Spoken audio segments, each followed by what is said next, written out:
میرے ایک جگہ ایک بندے سے بات ہوئی, میں نے کہا بیٹا اپنا چہرہ سنت کے مطابق بنا. مجھے کہتے استاد جی میری شادی نہیں ہو سکے گی. میں نے کہا آپ چہرہ سنت کے مطابق رکھ لو, شادی تیری ہوگی انشاءاللہ. سسر نہیں مانتا. میں نے کہا بات ہو جائے گی. اس نے داڑھی نہیں کٹوائی, سسر اسے کہتا رہا, اس نے نہیں کٹوائی. آخر اس نے بات طے کر لی, بھئی یہ داڑھی کٹوائے گا, چھوٹی کرائے گا, پھر بات بنے گی, ورنہ یہ ہے وہ ہے فلاں. پھر سسر سے ہماری ملاقات ہو گئی. اب تاریخ رکھنے کی باری تھی. تو الحمدللہ میرے 4 ماہ لگے ہیں. میں بہت اچھی طرح نرمی گفتگو بھی جانتا ہوں, اور کہیں کہیں میری ملت قریش والی رگ پھڑک اٹھے تو پھر گفتگو اور بھی جانتا ہوں. تو ان کے سسر سے بات ہوئی تو اس نے اتنا برا لفظ سنت رسول کی لکھا, میں وہ بتا نہیں سکتا. تو مجھے وہاں تھوڑا سا معاملہ کچھ دوسری طرف چلا گیا. تو میں نے انہیں کہا بزرگ صاحب یہ داڑھی کٹوائے گا, میں اسے حجام کے پاس لے کر جاؤں گا, کٹوا لیں گے. آپ ذمہ داری لے رہے ہیں؟ میں نے کہا ذمہ داری لے رہا ہوں, ایک شرط پر. ساتھ آپ کی بیٹی بھی جائے گی, وہ بھی گنجی ہوگی, وہ بھی بال کٹائے گی. اس کی آنکھیں سرخ ہو گئی, اور میں نے اسے ایسے جیسے جواب دینے کہا, میں نے کہا آپ اپنی بیٹی کا حلق کرائیں, گنجا کرائیں اسے.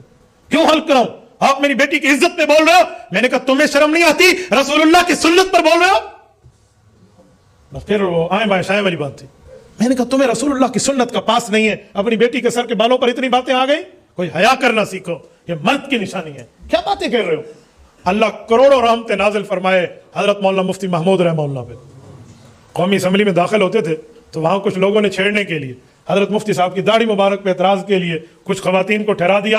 جو باقی ایم این اے اندر آ رہے ہیں تو وہ ایسے بغیر پردے کے ٹھہری ہیں. جب مفتی صاحب آئے تو انہوں نے سر سے پردہ رکھ لیا. تو وہاں کے بڑے کہنے لگے مفتی صاحب ان عورتوں نے تو آپ سے پردہ شروع کر دیا, باقیوں سے تو نہیں کیا. اب مسئلہ صرف داڑھی مبارک پہ تھا. تو حضرت مفتی صاحب رحمہ اللہ نے فرمایا جی بالکل انہوں نے پردہ ٹھیک کیا ہے, کیونکہ ان میں مرد اب دیکھا ہے. پہلے زالیاں آئی انہوں نے کہ جی سارے بھیڑیاں آندھی پہ. تو آپ فیصلہ کر لیں کہ پہلے کو عورتیں سمجھاتا, مجھے مرد سمجھاتا, اب انہوں نے پردہ کیا ہے, مرد سے پردہ کیا جاتا ہے. تو میں نے کہا تو مرد کا حسن ہے.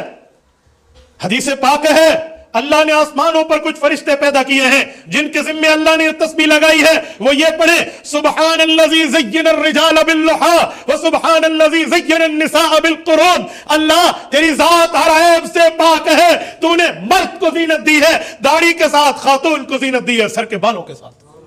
آج معاملہ الٹ ہو گیا ہے. آج اس پارلر میں بال کٹ رہے ہیں اور ہیئر ڈریسر کی دکان میں داڑھی کٹ رہی ہے.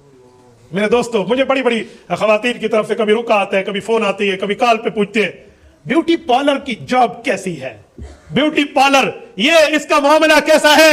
میں انہیں ایک بات سمجھایا کرتا ہوں کہ کیا بیوٹی پارلر, بیوٹی پارلر کا معنی چہرہ دھو کے دے دو تو بالکل ٹھیک ہے. آپ نے پلکنگ کرنی ہے, وہاں آپ نے تھریڈنگ کرنی ہے, آپ نے آئی بروز بنانی ہے, آپ نے خلاف سنت کٹنگ کرنی ہے, تو 100% حرام ہے. ہاں ایسا خالی منہ دھو کے دے جو میں کہ جی ایسا منہ دھو رہا ہوں یہ کیا بلا ہے.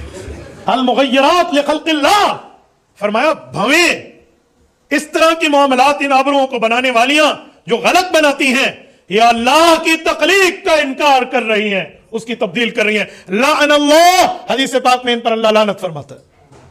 لعن اللہ الواشمات والمستوشمات, فرمایا یہ چہرے کے بال گودنے والی اور گدوانیاں والی ان دونوں پر اللہ کی لعنت ہے. یہ حدیث پاک ہے. ایک خاتون نے تو انتہا کر دی, اس کے خاوند میرے پاس آئے کہ میری بیگم صاحبہ کہتی ہیں کہ خاوند کی دلداری کے لیے عورت اپنے بھویں کٹا سکتی ہے, عورت آبرو بنا سکتی ہے خاوند کو خوش کرنے کے لیے.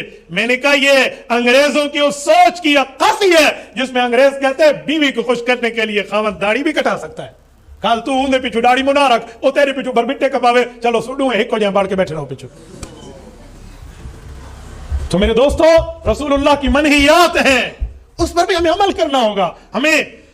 ہم نے شکل کیسی بنانی ہے, ہم احکام کے پابند ہیں. لباس کیسا پہننا ہے, ہم احکام کے پابند ہیں. ہم نے کیسے طرز دنیا میں پیش کرنے, ہم احکام اسلامیہ کا پابند ہیں. تو سیرت نبویہ سیمینار کا میسج پیغام یہ ہے کہ آج ہم یہاں بیٹھے ہوئے فیصلہ کر لیں کہ ہم رسول اللہ کی تعلیمات اپنائیں گے, خود بھی اپنائیں گے, اور گھروں تک کی بات سارے اللہ کے گھر میں کہہ دو. ہم انشاءاللہ حضور کی تعلیمات ہے, جس نے عمل کرنا ہے وہ ہاتھ اٹھا کے کہے حضور کی تعلیمات ہم نے اپنانی ہے. اپناؤ گے؟